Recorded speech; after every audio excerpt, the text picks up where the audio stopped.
Hey South Hills, little did you know that we actually have a staff from all of our campuses that come together to make sure that we are aligned, we are unified, that we're moving in the same direction, because the way South Hills does church, we want to make sure that we're doing it in an effective way at all of our campuses that's going to be insightful and relational, and it's going to help you to connect to the presence of God and draw closer to God every single day. And the beauty about our staff is that they lead by example by making sure that their hearts are surrendered to God. And I just want to let you in behind the scenes so you can see the time and energy that our staff steps into serving you. So today, before you leave, find a staff member at whatever campus you're at and just thank them. Thank them for all the work and all the hours and all the sacrifice that they put in to make sure that when you come to church, you're getting an amazing experience to follow God with all of your heart.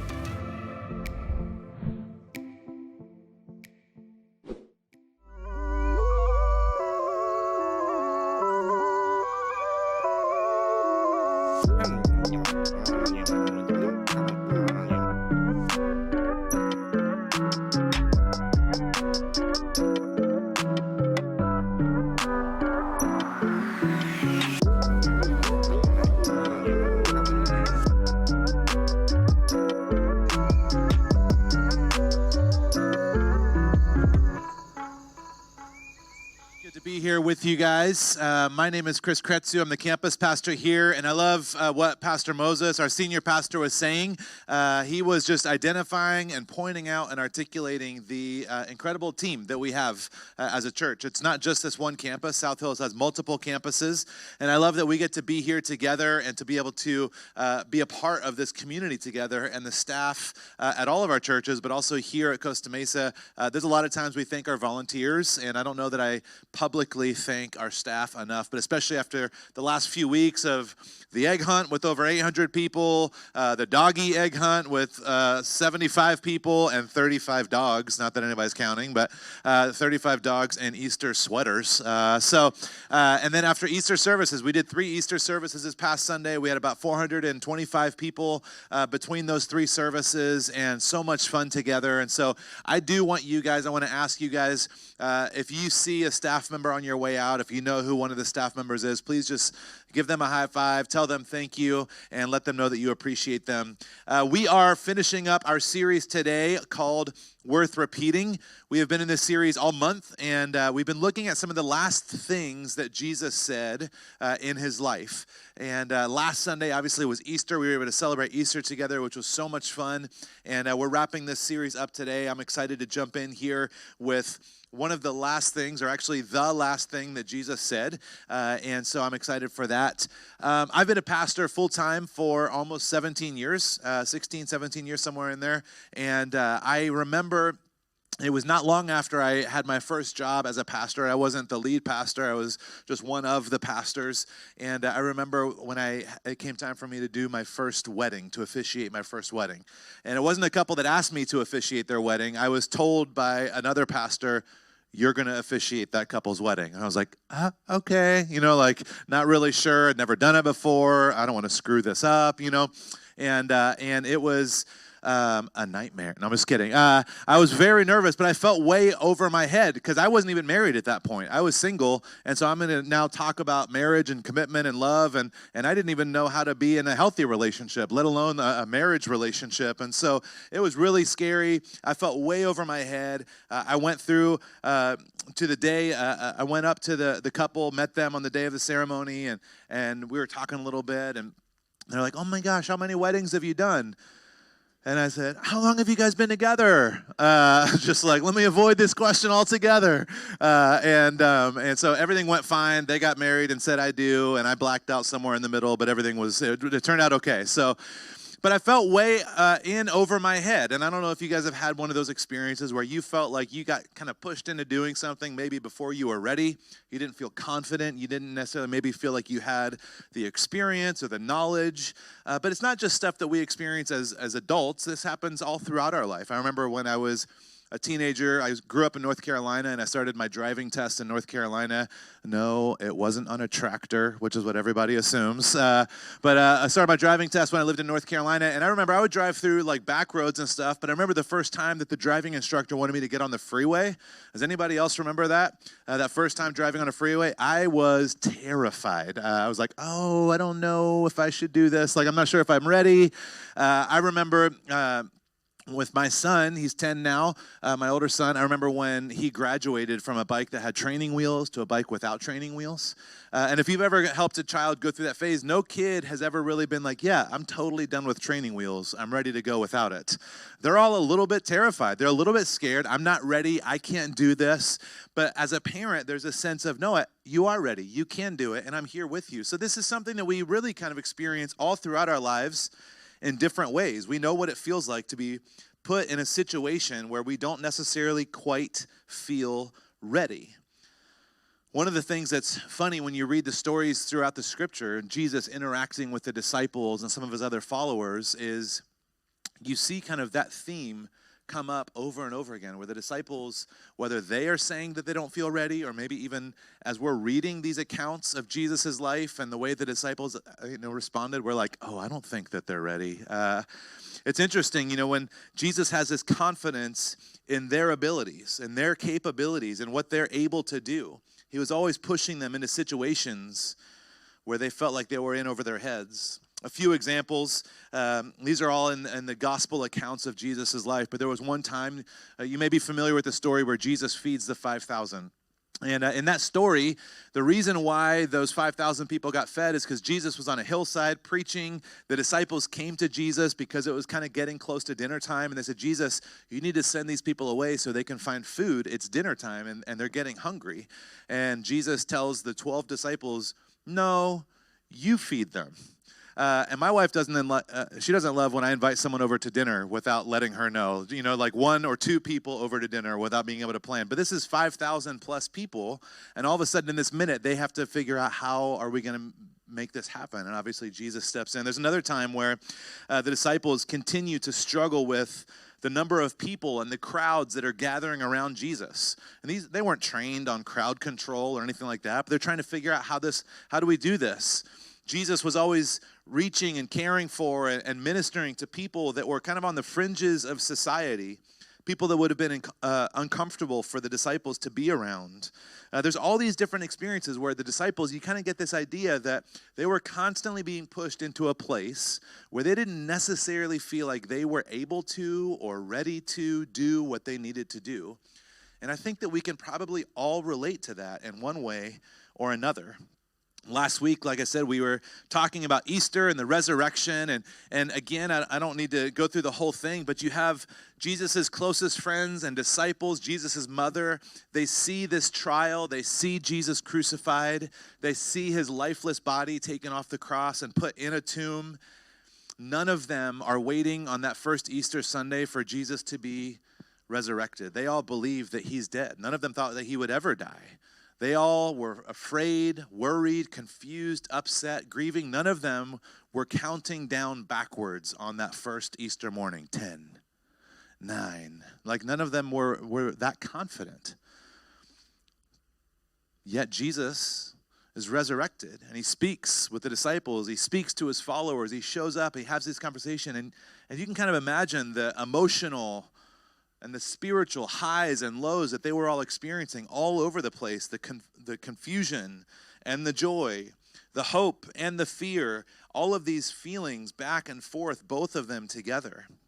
After a little bit of time had passed, Jesus arranged to meet with them, and there's still a little bit of a mess. In Matthew chapter 28, we're going to look at this passage here. It's a somewhat familiar one for a lot of people, and we're going to dive into some of these verses. It says, Matthew 28, this is Jesus and the disciples. It says, then the 11 disciples went to Galilee, to the mountain where Jesus had told them to go. And when they saw him, they worshiped him, but some doubted. And I just want to pause there real quick, because I feel like it's just really, really important for me to point out as often as possible that the disciples who lived and walked with Jesus, that watched him die, give his life, and then ultimately were interacting with him, resurrected. They're worshiping him and also still kind of doubting. And I think it's so important for us to recognize and to remember that when we struggle with doubts and questions and fears and things about this, we're in pretty good company. We're not the only ones that wrestle with that. The people that were there when it happened wrestled with this thing. Even when we sing songs together, sometimes on a Sunday morning, we sing out worship songs about who God is. And sometimes, and you don't have to admit to this, I'll admit to it for all of us, sometimes we sing words that we don't necessarily know if are true. We sing words that we sometimes are like, yeah, I'm not sure if I actually feel like that's accurate. I'm not sure if I actually believe that that's happening, but we're still singing these words. And I just want you to know that that's okay. It's okay to kind of step forward on both sides of this fence of believing and hoping and doubting and questioning. Jesus did not come against the disciples as they were wrestling with that. But it goes on, and Jesus gives them this huge, daunting assignment. In Matthew 28, verse 18, it says, Jesus came to them and said, all authority in heaven and on earth has been given to me. Therefore, go and make disciples of all nations, baptizing them in the name of the Father and of the Son and of the Holy Spirit, teaching them to obey everything I've commanded you. And surely I'm with you always to the very end of the age. And if you guys are church people, if you've been around church, or maybe you're somewhat familiar, you're church adjacent, maybe, you may know that this is called the Great Commission. This is the final thing that Jesus says to his followers before he ascends into heaven. He gives them this great commission, this great command to go into all of the nations. Now, all these words that were used are really specific and intentional words because the Jewish people in that day, they were really committed to one nation, and it was theirs. It was kind of the nation of Israel. That was all that mattered. That was the most important thing. And here Jesus is saying, go into all of the nations and make disciples. And I love that he was specific there. We're going to talk about it for a little bit longer. But this idea where he says, he doesn't say, I want you to go into all nations and make Christians. He says, I want you to go and make disciples. And there's two really important things about that. One is because we can't make Christians. Like, I can barely make myself be a Christian. We don't get to make that decision for other people. That's something that God does in people's hearts. We can open ourselves up to that, but that's not something that we have control over. He doesn't say, I want you to go make Christians. I want you to go make disciples. So then we have to ask ourselves, well, what is a disciple? What does that mean?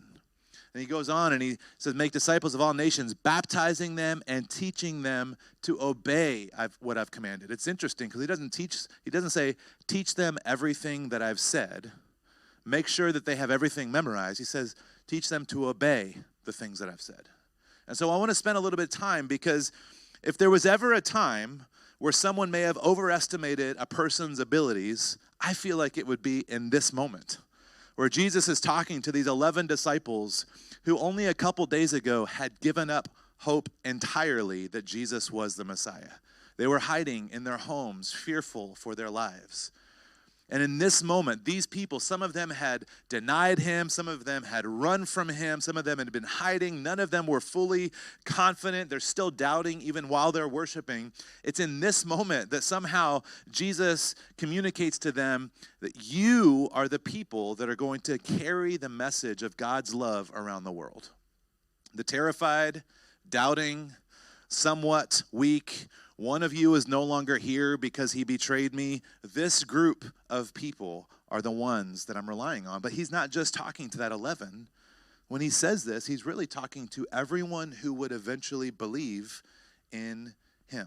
Everyone who believed that Jesus is who he said he was. You and I are God's plan for how to reach the world with the message of his love. It's you and I. The Bible is not God's plan for how to reach the world with the message of his love. The church building at 215 Baker Street or any of the other 20 churches on Red Hill, these buildings are not God's plan. You and I are his plan. And if you're anything like me, you're probably thinking he should have a better plan. He chose poorly. There is this sense of, are you kidding me? Us? That is crazy. We're not ready. We don't have it figured out. How many times in the last year have you seen something about a church or a pastor or just Christians making terrible decisions? Having all kinds of, we don't have all the answers. We don't have it all figured out. I can't get this all the way around the world. Like, there's got to be a different way. It seems like we would be in way over our heads, and in some ways we are, but it's a fascinating thing because Jesus doesn't answer any of those questions. He just gives this assignment. He gives this command. And he says, I want you to go and make disciples. And so I want us to think about for a minute what a disciple is. What does he mean by that? So to do that, I'm going to do what everybody's favorite thing in the world is, and I'm going to teach you about first century Judaism. I know. I hear the gasps of excitement coming in. So, but it's important because Jesus uses specific words. And at the time that he uses those words, it meant a very specific thing. And so it's important for us to understand it's called the context of what he was speaking to in that moment. The concept of a disciple was a really deep concept. It was something that had been used. This idea was something that they were very familiar with.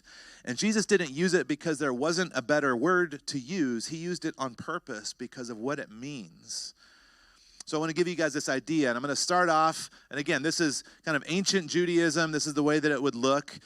Children that were 6 to 10 years, and it was primarily sons, boys at this point, between 6 and 10 years old, they would study the scriptures, and they would memorize the first 5 books of the Bible. It's called the Torah in other places. This would be the law. And they would memorize that by the time they're 10 years old. That's crazy. My son has most of Harry Potter memorized. He's 10. But that's like a lot. As an adult, I get frustrated when I have to try and memorize a new verse. They're memorizing entire books. And it's not just like the cool parts of Genesis, the creation story. This is like Leviticus and Numbers and all kinds. I mean, and it's not just I can start at chapter 1, verse 1 and go through the end. They were able to jump in at any point in any of these scriptures. This was a crazy thing. So after they would memorize this and they would get to this place where they were about 10 years old, then they would move into memorizing the rest of the Hebrew Bible, which for our context, we refer to that as the Old Testament, but they would memorize the rest of the Hebrew Bible. They would spend time not only with those first 5 books, but all of the other ones. And it wasn't just memorizing it. They also had this ability to say, not only is this what it says, but this is also what it means. And they would be able to have conversations about it. That is so crazy to me that 10 to 14-year-olds would do this. But this is something like this was the highest calling and privilege. This is something that every little boy would want to be able to do. I know some of you guys are like, yeah, I don't really want to be in ministry, so I'm going to choose something else. Like, nobody was picking astronaut at this point. It was like, I want to be a rabbi. I want to be a priest. This was the astronaut of that day. I know. You don't believe me. It's okay. So they would spend time learning these things. After that process, around 14 years of age or so, they would go to a rabbi and they would ask that rabbi, that local priest's permission if they could be his disciple. They would go up to someone and say, can I be your disciple? And at this point, they've already memorized the entire Hebrew Bible. They're able to talk all about it. And once they would ask this rabbi, the rabbi wouldn't just say yes because obviously they've done so much work. He would interview them and test them. And the whole time when he was doing this interview and this test, he wasn't doing it to see if they knew the right answers. He was actually doing it to see if he thought they would be able to live the way that he lived, that he would be able to teach the way that he teaches, that they had kind of a similar understanding of what the most important thing in the scriptures was. Are you guys tracking with me here? Very reassuring. It wasn't just an information test. It was, who are they? And can they be like me test? And then, if the rabbi accepted them, he would say something that's going to maybe sound familiar to some of you because Jesus said this in his life. They would say, take my yoke and follow me.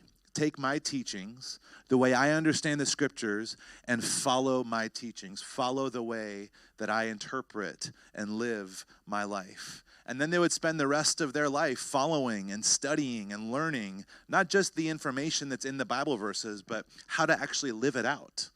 And there was this blessing if somebody was actually selected to be a disciple of a rabbi, if he actually would choose them, there was this blessing that was spoken over them. And it's kind of funny sounding at first, but it was this beautiful thing. And I think it actually is just as beautiful today. It's just a little bit out of context. If they were selected, they would say this phrase. They would say, "May you be covered in the dust of your rabbi." Because the whole thing was that they were supposed to spend their lives following so closely to this rabbi that the dust from his Birkenstocks, or whatever it was he was wearing, would be kicked up and it would cover them. They would be following this teacher so closely that they would be covered in the dust from everywhere that he went. What a beautiful picture, a beautiful, filthy picture. May you be covered in the dust of your rabbi. And it's fascinating because the disciples would spend all of this time learning from their rabbi, and they would go through this process to be able to get there. And then when you get to Jesus's life, he has an interesting kind of process. And I want to just look at it for a second.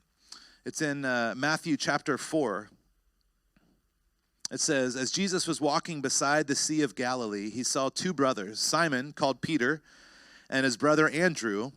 They were casting a net into the lake, for they were fishermen." I want to pause there for a second.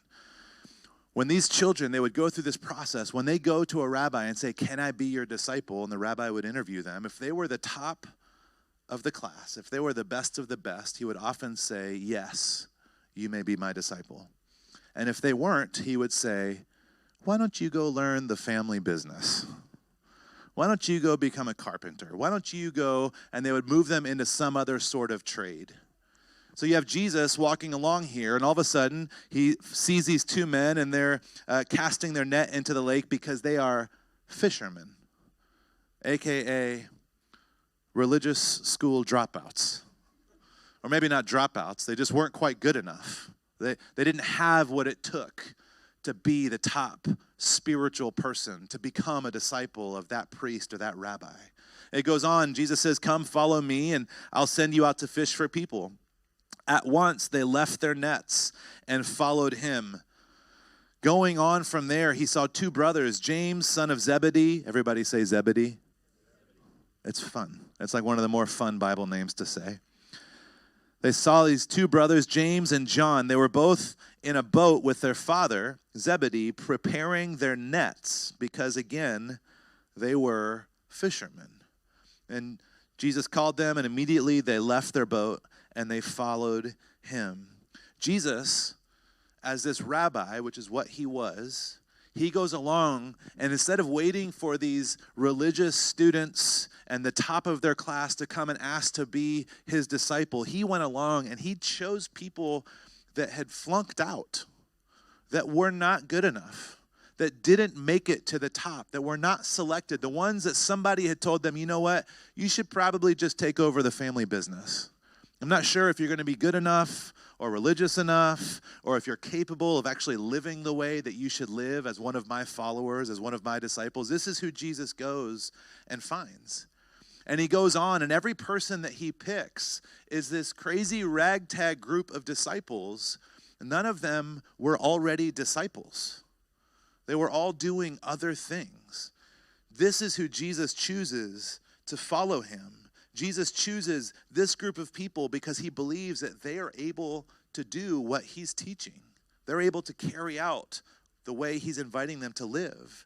So when Jesus chooses his disciples, he does it very differently. When Jesus teaches the scriptures, he does that really differently too. We see in Matthew 22, someone asks him what the most important law is in all of the scriptures. And Jesus responds this way. He says, "Love the Lord your God with all of your heart, with all of your soul, and with all of your mind. This is the first and greatest commandment.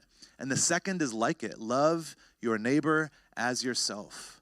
All of the law and the prophets hang on these two commandments." This idea of love God with everything that you have and love your neighbor as yourself. Love others well. He says all of the law and the prophets, which was this was their Hebrew scripture. This was everything that they held dear. He says all of the most important things that you spend all of your time memorizing and caring about, if you just do these two things, you'll take care of the other things. And again, I want us to have a visual of what this looks like. So we made this, I showed this one time a few years ago. On the top, I simplified Jesus' commands, love God, love your neighbor. And then the white letters below that, all of those things, I don't know if you can read it, but that's all of the books of the Hebrew Bible. This is the 39 Old Testament books. And Jesus is saying, I've given you two commands, and all 39 Old Testament books, all of the law and the prophets, it all hangs on these two commands. If you can do these two, you'll find your way through the rest. And then the ones below that in this more tan color, these are the New Testament books. And the New Testament books obviously weren't written at this point, but these 27 books in the New Testament, they were written trying to help us understand how to love God and love your neighbor. He simplifies it down to this really understandable thing that even a fisherman could get. It's not the best of the best. It's just a really clear, simple invitation that we can all wrap our minds around.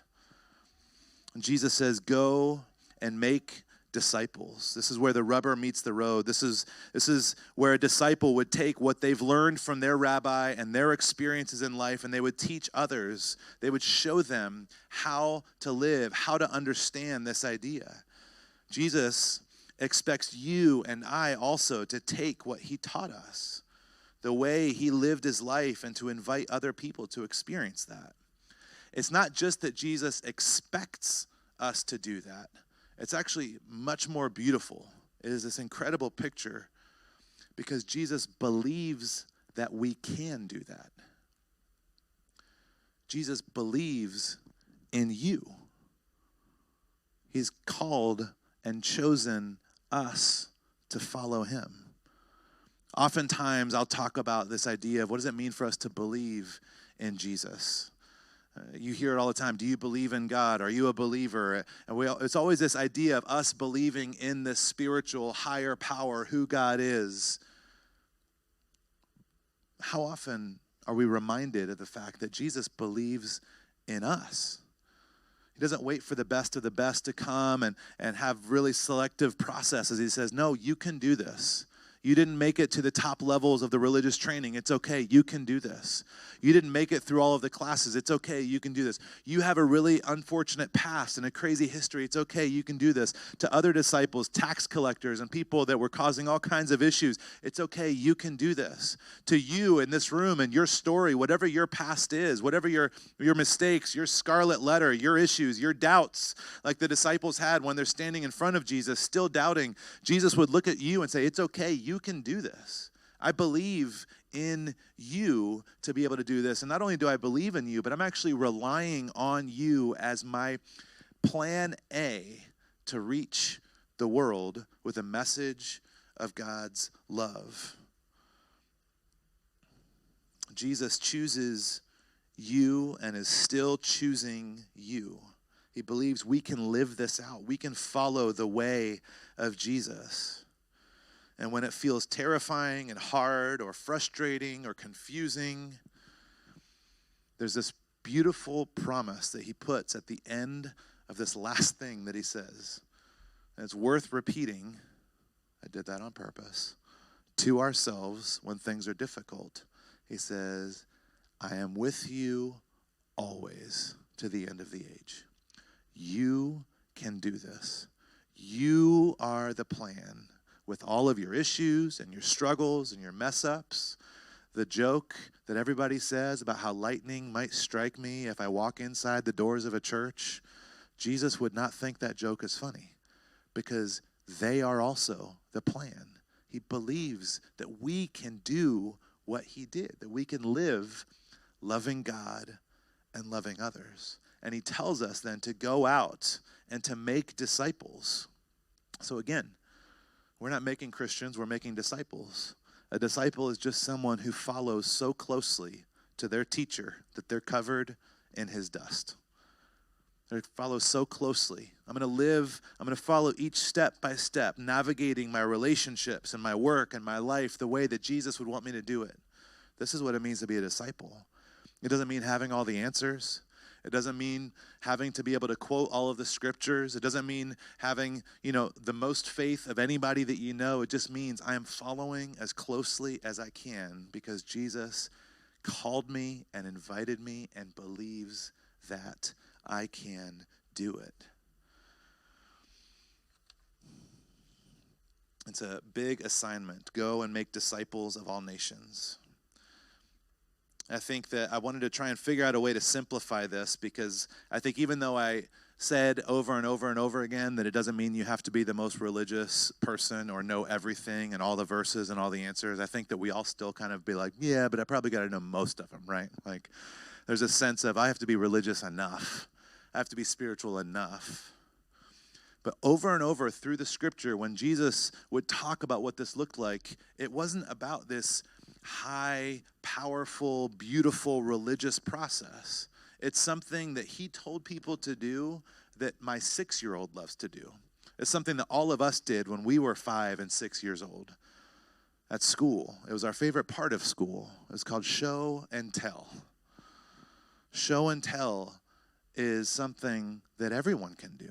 And this is what Jesus invites for us to do, is to show what's happened in my life. It's not showing that I'm perfect.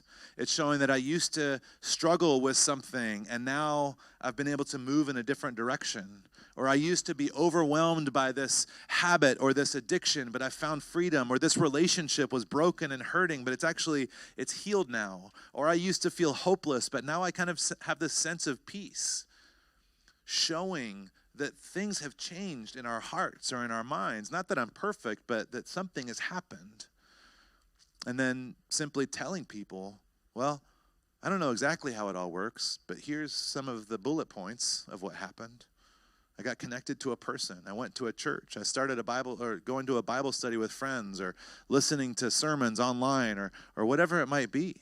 The show and tell. There's actually one part in the scriptures, I can't remember what the actual reference is. I want to say it's like John chapter 8, but don't quote me, where there's this man who's demon-possessed, and he comes up to Jesus. Now, I don't know what your issue is, but unless you're demon-possessed, you're probably doing okay.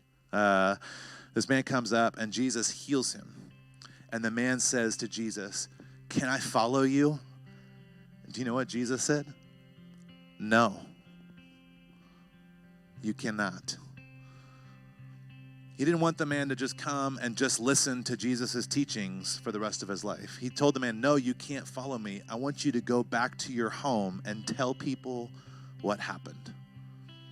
And I love that we get to come to church. I'm here twice a week, so at least twice as holy as the rest of you guys. I love that we get to do this, and it's an important aspect of our faith, of community and learning and being encouraged and challenged. But this is not the goal. The goal is not to sit in church. The goal is actually the 167 other hours during the week when we're with our family and our friends and our neighborhoods. Jesus doesn't want us just to come and sit here and take in good information. He wants us to go and tell people, show people, hey, I love this place. I love this church, this Bible study, this community. They have mini pancakes and they're delicious and I don't know why, or whatever the thing is. Say, hey, this was great and I love it and I want to go back, or I go back. I've been a part of it for years. Whatever your story is, you get to show and tell, and it's not this hard thing that you're incapable of. It's this thing that Jesus believes that you can do it. Let's pray together.